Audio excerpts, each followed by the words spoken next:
Hello, good morning बच्चों। Last lecture में हमने डिस्कस किया था जो आपका डाइलेक्ट्रिक स्लैब आपने पैरेलल प्लेट कैपेसिटर की प्लेटों के बीच में जो रखा था उस पर जो चार्ज प्रोड्यूस हुआ था क्यू डैश, हमने उसे नाम दिया था क्यू डैश का। आप कुछ भी दे सकते हैं, कुछ भी ले सकते हैं, ऐसा कोई बात नहीं है कि ये क्यू डैश ही होगा।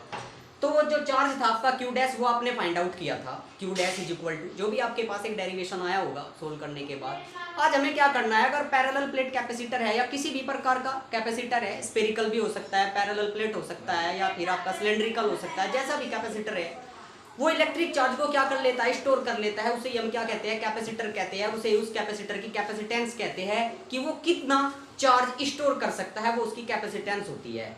तो बच्चों, एक पैरेलल प्लेट कैपेसिटर की कोई ना कोई एनर्जी भी होगी, पोटेंशियल एनर्जी की, कि किसी कैपेसिटर की कितनी पोटेंशियल एनर्जी होती है। पोटेंशियल एनर्जी का मीनिंग ये हुआ कि आपने कैपेसिटर को धीरे धीरे धीरे धीरे चार्ज करना स्टार्ट किया। स्टार्टिंग में अगर आप लेते हो कि किसी कैपेसिटर पर जो चार्ज है वो 0 है और उसे चार्ज करना स्टार्ट करते हो और चार्ज देते देते आप हो जाते हो क्यू पर, यानी कि अब आपका कैपेसिटर 0 से क्यू तक क्या हो गया है, चार्ज हो गया है। तो बच्चों, 0 से क्यू तक पहुंचने के लिए जो आपने उस पर वर्क डन किया है, जो आपने वर्क डन किया है वो वर्क डन ही पोटेंशियल एनर्जी की फॉर्म में क्या हो जाता है, स्टोर हो जाता है कैपेसिटर के अंदर।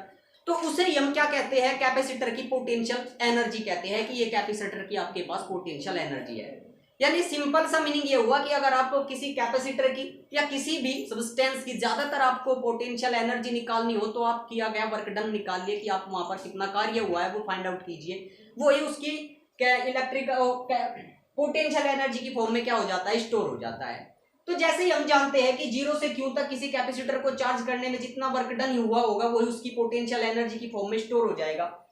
तो वर्क इज इक्वल टू, या सिंपल सी अगर बात करें हम, Q इज इक्वल टू हमारे पास कितना होता है, CV होता है, जहां C कैपेसिटेंस है, Q चार्ज है और V आपका पोटेंशियल है, प्लेट पर जो आपका पोटेंशियल आपका लगा हुआ है। यदि आप वर्क निकालना चाहते हो तो वर्क इज इक्वल टू आपके पास होता है Q is equal to, work is equal to हमारे पास होता है पोटेंशियल बाई Q,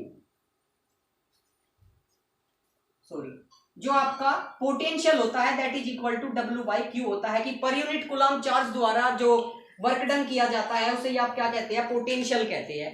आपको क्या निकालना है, हमें वर्क डन निकालना है कि वर्क डन कितना होगा, तो that is equal to potential into charge के इक्वल होना चाहिए। यानी अगर आपको पता है कि पैरेलल प्लेट कैपेसिटर के बीच में जो पोटेंशियल है वो कितना है, चार्ज प्लेट पर कितना है वो कितना है, तो दोनों की प्रोडक्ट आपको क्या दे देगी, पैरेलल प्लेट कैपेसिटर या कोई भी अदर कैपेसिटर की आपको वर्क डन दे देगी। तो बच्चों, सपोज करो कि 0 से क्यू तक जाने में जब आप धीरे धीरे कैपेसिटर को चार्ज कर रहे थे तो सपोज करो कि एक टाइमर आप उसको चार्ज करते थे DQ। तो DQ चार्ज करने के लिए जो वर्क डन किया जाएगा DW आपका वो वर्क डन होगा, क्योंकि आपने चार्ज थोड़ा लिया है तो थोड़ा आपको वर्क डन करना होगा। That is DW is equal to VDQ। अगर आप फर्स्ट इक्वेशन को देखो, फर्स्ट इक्वेशन से अगर आप V की वैल्यू निकालते हो कि पोटेंशियल वहां पर कितना होगा in the term of charge, तो आपके पास होगा Q by C DQ। Small q भी ले सकते हैं आप, क्योंकि हमने स्मॉल q आपका DQ जो आपका डिफरेंशिएशन है उसमें स्मॉल q लिया है, तो हमें यहाँ पर चार्ज जो होगा वो स्मॉल q में लेना पड़ेगा क्योंकि ये दोनों एक के ही फंक्शन है।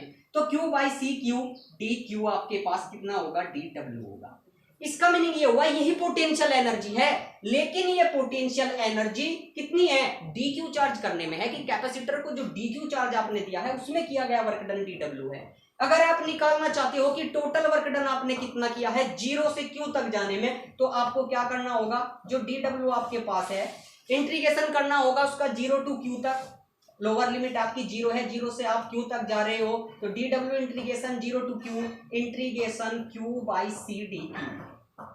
जो आपके पास कांस्टेंट है वो बाहर आ जाएगा। इंटीग्रेशन आप थोड़ा मैथमेटिकल ऑपरेशन है, सोल्व कर लेते हैं 1 बाई C। जैसे ही आप Q को करोगे तो Q स्क्वायर बाई 2 इंटीग्रेशन होगा आपके पास 0 टू Q।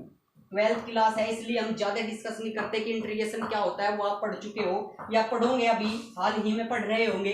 तो 1 बाई C आपका कांस्टेंट आ जाता है। जैसे ही आप लिमिट पुट करोगे तो 1 बाई 2 भी आपका कॉमन आ जाता है, तो आपको मिलेगा Q स्क्वायर माइनस 0 स्क्वायर। पहले आप अपर लिमिट रखेंगे, माइनस करके आप लोअर लिमिट रख देंगे, तो आप कहां से कहां तक पहुंच जाएंगे, 0 से Q तक आप हो जाएंगे कि कितना वर्क डन हुआ है। That is equal to 1 by 2 C Q square. और यहां पर ये क्या होगा आपका W माइनस 0 W हो जाएगा। यानी बच्चों आपके पास एक मैथमेटिकल रिलेशन आता है W is equal to 1/2 Q square by C। या फिर आप यहाँ पर ऐसे कर सकते हैं, यही वर्क डन क्या होगा आपका पोटेंशियल एनर्जी की फॉर्म में स्टोर हो जाएगा। ये बिल्कुल ऐसे ही है कि जितनी जिसके पास एनर्जी होती है वो उतना ही वर्क करता है। इतना इसका मतलब ये हुआ कि अगर आपने वर्क निकाल लिया तो उसकी एनर्जी ही इतनी थी कि उसने इतना वर्क किया है। तो W is replaced by U को हम पोटेंशियल एनर्जी से डिनोट करते हैं, that is U is equal to 1/2 Q square by C। अगर आप यहाँ पर एक रिलेशन है किस किस की फॉर्म में है, ये Q बाई C की फॉर्म में है। अगर हम न्यूमेरिकल के हिसाब से इसको देखें, जज करें, तो अगर आपको Q और C गिवन है तो आप किसी कैपेसिटर की पोटेंशियल एनर्जी निकाल सकते हो। लेकिन अगर आपको V की टर्म में गिवन हो, पोटेंशियल गिवन हो, तो यहाँ से इस इक्वेशन से, फर्स्ट इक्वेशन रिलेशन से Q is equal to CV होता है, यानी Q को आप क्या लिख सकते हो, CV लिख सकते हो। तो 1/2 Q का स्क्वायर है तो that is C square V square by C। एक C से C कैंसिल हो जाएगा, आपके पास U is equal to half CV square. तो जो आपको ये एनर्जी मिली है U is equal to half CV square, यही आपकी पैरेलल प्लेट कैपेसिटर की पोटेंशियल एनर्जी होती है। इसी को हम क्या कहते हैं, पोटेंशियल एनर्जी कहते हैं। एनर्जी है तो आप इसे जूल में मेजर करेंगे, वर्क डन है आपका जूल में मेजर होता है। डायमेंशन की अगर हम बात करें ml/t-2 होता है, फोर्स की डायमेंशन में एक L जोड़ देते हैं क्योंकि work is equal to force into distance होता है। अगर आपको फोर्स की डायमेंशन पता है तो डिस्टेंस की L होती है, तो ml/t-2 हो जाएगी। नेक्स्ट क्लास में अगर हम बात करते हैं यहाँ पर कि हम आगे जो प्रोसीजर होगा पढ़ने का वो क्या होगा, जो आपने ये एनर्जी निकाली है ये इसके पूरे वॉल्यूम में फैली हुई एनर्जी है, पूरे कैपेसिटर के वॉल्यूम में स्टोर्ड है।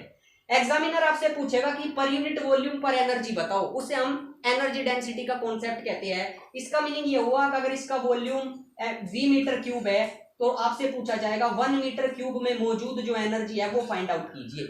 सिंपल सी बात है, अगर V मीटर क्यूब में हाफ CV स्क्वायर एनर्जी है तो अगर आप इसे वॉल्यूम से भाग करते हो तो आपको 1 मीटर क्यूब में मौजूद एनर्जी मिलेगी और उसे हम एनर्जी डेंसिटी के नाम से जानेंगे। नेक्स्ट क्लास का वेट कीजिए, उसमें हम पढ़ेंगे एनर्जी डेंसिटी। तब तक के लिए थैंक यू सो मच। लगातार अपनी क्लासों को देखते रहिए और इसके बेसिस पे जो न्यूमेरिकल है उन्हें निकालते रहिए। अगर कोई डाउट होता है तो आप हमें कमेंट कर सकते हैं या जैसे भी भेजना चाहिए भेज सकते हैं। कॉन्टैक्ट नंबर आपको दिया हुआ है। नेक्स्ट क्लास में जब हमारा थ्योरेटिकल पोर्शन थोड़ा फिनिशिंग होगा तब हम न्यूमेरिकल्स पढ़ेंगे, देखेंगे कि कैसे जो आपके डेरिवेशंस हैं उनके जो फाइनल रिजल्ट्स होते हैं, ये जैसे कि आपकी एनर्जी होती है, वर्क डन होता है, उसे प्रॉब्लम पर कैसे अप्लाई किया जाता है, न्यूमेरिकल्स को कैसे सोल्व किया जाता है। Thank you so much.